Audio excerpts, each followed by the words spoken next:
ಆನೇಕಲ್ ತಾಲೂಕಿನ ಮಂಚನಹಳ್ಳಿ ಗ್ರಾಮದ ಬಳಿ ಇರುವ ಶ್ರೀ ರೇಣುಕಾ ಯಲ್ಲಮ್ಮ ದೇವಿ ಭವನದ ಆವರಣದಲ್ಲಿ ಕನ್ನಡ ಜಾಗೃತಿ ವೇದಿಕೆ ವತಿಯಿಂದ ಸೇರ್ಪಡೆ ಕಾರ್ಯಕ್ರಮವನ್ನು ಆಯೋಜಿಸಲಾಗಿತ್ತು. ಇನ್ನು ಕನ್ನಡ ಜಾಗೃತಿ ವೇದಿಕೆಯ ರಾಜ್ಯಾಧ್ಯಕ್ಷರಾದ ಮಂಜುನಾಥ್ ದೇವರವರ ಅಧ್ಯಕ್ಷತೆಯಲ್ಲಿ ಹಾಗೂ ಯುವ ನಾಯಕರಾದ ಶಿವರವರ ನೇತೃತ್ವದಲ್ಲಿ ಸುಮಾರು 200ಕ್ಕೂ ಹೆಚ್ಚು ಯುವಕರು ಕನ್ನಡ ಜಾಗೃತಿ ವೇದಿಕೆ ಸಂಘಟನೆಗೆ ಸೇರ್ಪಡೆಗೊಂಡರು. ಇನ್ನು ಒಂದು ಸಂಘಟನೆ, ಒಂದು ನಾಯಕತ್ವ, ಒಂದು ಸಿದ್ಧಾಂತದ ಅಡಿಯಲ್ಲಿ ಸುಮಾರು 200ಕ್ಕೂ ಹೆಚ್ಚು ಯುವಕರು ಕನ್ನಡ ಜಾಗೃತಿ ವೇದಿಕೆ ಸಂಘಟನೆಗೆ ಸೇರ್ಪಡೆಗೊಂಡ ದೃಶ್ಯ ಕಂಡುಬಂತು.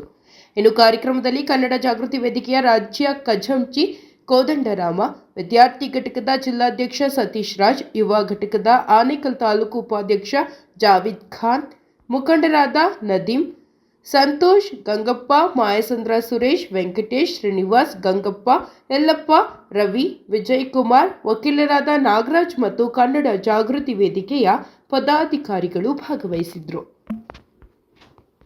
ಇವತ್ತು ಬಹಳ ದಿನಗಳ ನಂತರ ಕನ್ನಡ ಜಾಗೃತಿ ವೇದಿಕೆಗೆ ಹೆಚ್ಚು ಯುವಕ ಮಿತ್ರರು ಸೇರ್ಪಡೆ ಆಗಿದ್ದಾರೆ. ಬಹಳ ಮುಖ್ಯವಾಗಿ ನಮ್ಮ ಇಚ್ಚಂಗೂರು ಒಡಪಾಳ್ಯದ ಅತಿಬೆಲೆ ಹೋಬಳಿ ಇಚ್ಚಂಗೂರು ಒಡಪಾಳ್ಯದ ಶಿವು ಅವರ ನೇತೃತ್ವದಲ್ಲಿ ಇವತ್ತು ಸುಮಾರು 100ರಿಂದ 150 ಜನ ಯುವಕ ಮಿತ್ರರು ಸೇರ್ಪಡೆ ಆಗಿದ್ದಾರೆ. ನಾನು ಮೊದಲನೇದಾಗಿ ನಮ್ಮ ಶಿವು ಮತ್ತು ಸಂತೋಷ್ ಅವರಿಗೆ ನಾನು ವೈಯಕ್ತಿಕವಾಗಿ ಅಭಿನಂದನೆಗಳನ್ನು ತಿಳಿಸಕ್ಕೆ ಬಯಸ್ತೇನೆ. ಕಾರಣ ಅಷ್ಟೇ, ಇವತ್ತು ಕನ್ನಡ ಜಾಗೃತಿ ವೇದಿಕೆ ಸತತವಾಗಿ 35 ವರ್ಷಗಳಿಂದ ಹೋರಾಟಗಳನ್ನು ಮಾಡ್ತಾ ಇಡೀ ರಾಜ್ಯದಲ್ಲಿ 28 ಜಿಲ್ಲೆಗಳಲ್ಲಿ ಶಾಖೆಗಳನ್ನು ತೆರೆದಿರ್ತಕ್ಕಂಥದ್ದು ಈಗಾಗಲೇ ಎಲ್ರಿಗೂ ತಿಳಿದಿರ್ತಕ್ಕಂಥ ವಿಚಾರ. ಇಚ್ಚಂಗೂರು ಒಡಪಾಳ್ಯಕ್ಕೂ ನನಗೆ ಬಹಳ ಅವಿನಾಭಾವ ಸಂಬಂಧ. ಸುಮಾರು 35-40 ವರ್ಷಗಳ ಸಂಘಟನೆಗಿಂತ ಮುಂಚೆಯಿಂದನೂ ಕೂಡ ನನಗೆ ಸಂಬಂಧ ಇದೆ. ಯಾಕಂದ್ರೆ ನಮ್ಮ ಕೋದಂಡರಾಮ ಇರ್ಬೋದು, ಮತ್ತೆ ಈರಪ್ಪ ಇರ್ಬೋದು, ಮುನ್ರಾಜ್ ಇರ್ಬೋದು, ಇವರೆಲ್ಲರೂ ಕೂಡ ನನ್ನ ಕ್ಲಾಸ್ಮೇಟ್ಸ್, ಒಂದೇ ತರಗತಿಯಲ್ಲಿ ಓದಂಥವ್ರು. ಸುಮಾರು 83-84ರಿಂದ 84-85ರಿಂದ ನಾವೆಲ್ಲರೂ ಕೂಡ ಒಟ್ಟಿಗೆ ಓದಂಥವ್ರು. ಆವತ್ತಿಂದನೂ ಕೂಡ ನನಗೆ ಒಡಪಾಳ್ಯಕ್ಕೆ ಒಂದು ಸಂಬಂಧ ಇರ್ತಕ್ಕಂಥದ್ದು, ಸ್ನೇಹ ಸಂಬಂಧ. ಅಲ್ಲಿ ಎಲ್ಲ ನಮ್ಮ ಅಣ್ಣ ತಮ್ಮಂದರು, ಅಕ್ಕ ತಂಗಿಯರು, ತುಂಬಾ ಜನರ ಸಮಸ್ಯೆಗಳ ವಿಚಾರವಾಗಿ ನಾನು ಅಲ್ಲಿ ಇದೀನಿ. ಇವತ್ತು ಆ ಭಾಗದ ಇಷ್ಟೊಂದು ಜನ ಒಟ್ಟು ಗೂಡಿ ಸೇರ್ಪಡೆ ಆಗ್ತಾ ಇರ್ತಕ್ಕಂಥದ್ದು ಕನ್ನಡ ಜಾಗೃತಿ ವೇದಿಕೆಗೆ ಇನ್ನಷ್ಟು ಆನೆ ಬಲ ಬಂದಂತಾಗಿದೆ. ಅದರಲ್ಲಿ ವಿಶೇಷವಾಗಿ ನಾನು ಶಿವ ಬಗ್ಗೆ ಹೇಳಲೇಬೇಕು. ಆತ ಮೊದಲಿಂದನೂ ದೂರನೇ ಇದ್ದ. ಆದ್ರೆ ಇವತ್ತು ನಮ್ಮ ಸಂಘಟನೆಗೆ ಒಂದು ಶಕ್ತಿಯನ್ನ ಕೊಡೋದಕ್ಕೆ ಇವತ್ತು ಒಂದು ಸಿದ್ಧಾಂತ, ಒಂದು ಸಂಘಟನೆ, ಒಂದು ಹೋರಾಟ, ಒಂದು ನಾಯಕತ್ವದ ಅಡಿಯಲ್ಲಿ ಸಾಗಬೇಕು ಅಂತೇಳಿ ಒಂದು ಧ್ಯೇಯವನ್ನು ಇಟ್ಕೊಂಡು ಇವತ್ತು ನಮ್ಮ ಜೊತೆಯಲ್ಲಿ ಸೇರ್ಪಡೆ ಆಗಿದ್ದಾರೆ. ಮತ್ತು ಅವರೆಲ್ಲರ ತಂಡ, ಸಂತೋಷ್ ಇರ್ಬೋದು, ಸಂತೋಷ್ ಅವನು ನನಗೆ ಮಗ ಇದ್ದಂಗೆನೆ.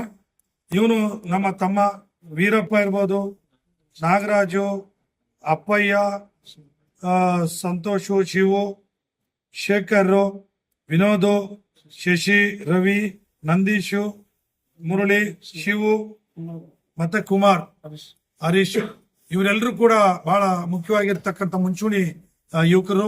ಇವರಿಂದ ಅನೇಕ ಜನ ಇನ್ನು ಮುಂದಿನ ದಿನಗಳಲ್ಲಿ ಬರಬೇಕು. ಮುಂದಿನ ನಮ್ಮ 26ನೇ ತಾರೀಕು ಅತಿಬೆಲೆ ಗಡಿಯಲ್ಲಿ ಬಹಳ ದೊಡ್ಡ ಚಳವಳಿಯನ್ನ ಮಾಡ್ತಾ ಇದೀವಿ.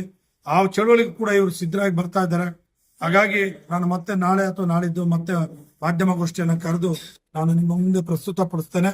ಇವತ್ತು ಕನ್ನಡ ನಾಡು, ನುಡಿ, ನೆಲ, ಜಲ, ಭಾಷೆ, ಉದ್ಯೋಗ, ಶಿಕ್ಷಣ, ಭಾಷೆ ಎಲ್ಲ ವಿಚಾರವಾಗಿ ಹೋರಾಟ ಮಾಡ್ತೀವಿ ಅಂತೇಳಿ ಇವತ್ತೆಲ್ಲ ಬಂದು ಸೇರ್ಪಡೆ ಆಗಿದ್ದಾರೆ. ಅವರೆಲ್ಲರಿಗೂ ಕೂಡ ಮತ್ತೊಮ್ಮೆ ಕನ್ನಡ ಜಾಗೃತಿ ವೇದಿಕೆ ರಾಜ್ಯ ಸಮಿತಿ ವತಿಯಿಂದ ಅವರೆಲ್ಲರಿಗೂ ಕೂಡ ಹೃತ್ಪೂರ್ವಕವಾದಂತಹ ಸ್ವಾಗತವನ್ನು ಬಯಸ್ತೇನೆ. ನಮಸ್ಕಾರ. ಏನಿವತ್ತು ನಮ್ಗೆ ತುಂಬಾ ಖುಷಿ ಆಗ್ತದೆ.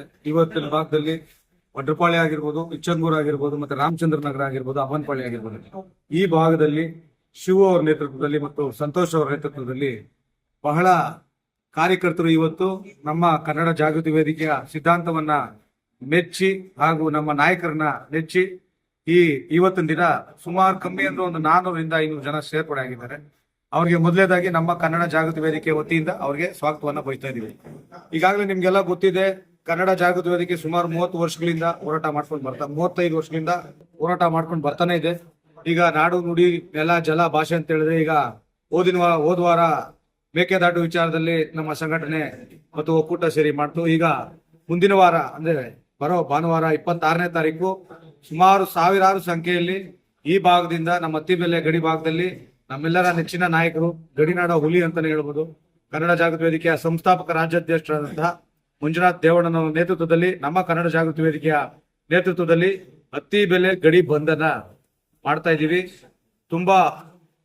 ಇದು ತುಂಬಾ ಅದ್ಭುತವಾದಂತಹ ಹೋರಾಟ ಆಗಿರ್ತದೆ. ಯಾವುದೇ ಕಾರಣಕ್ಕೂ ನಮ್ಮ ರಾಜ್ಯ ಸರ್ಕಾರ ಆಗಿರ್ಬೋದು ಮತ್ತೆ ಕೇಂದ್ರ ಸರ್ಕಾರಕ್ಕೆ ಮುಟ್ಟುವಂತಹ ಹೋರಾಟಗಳನ್ನ ಅನೇಕ ಬಾರಿ ಮಾಡ್ಕೊಂಡ್ ಬಂದಿದ್ದೀವಿ ನಮ್ಮ ಸಂಘಟನೆಯಿಂದ. ಈಗ ಶಿವು ಮತ್ತು ಸಂತೋಷ್ ಅವರು ಈಗ ಒಂದು ಆನೆ ಬಲಾನೆ ತುಂಬಿದ್ದಾರೆ ನಮ್ಮ ಸಂಘಟನೆಗೆ. ಇನ್ನು ಮುಂದಿನ ದಿನಗಳಲ್ಲಿ ನಮ್ಮ ಭಾಗದ ಇನ್ನ ಯುವ ಮುಖಂಡರುಗಳು ಹಲವಾರು ಜನ ಇದ್ದಾರೆ. ಇನ್ನ ಅತಿ ಹೆಚ್ಚು ಸಹಸ್ರ ಸಂಖ್ಯೆಯಲ್ಲಿ ಸೇರೋರಿದ್ದಾರೆ.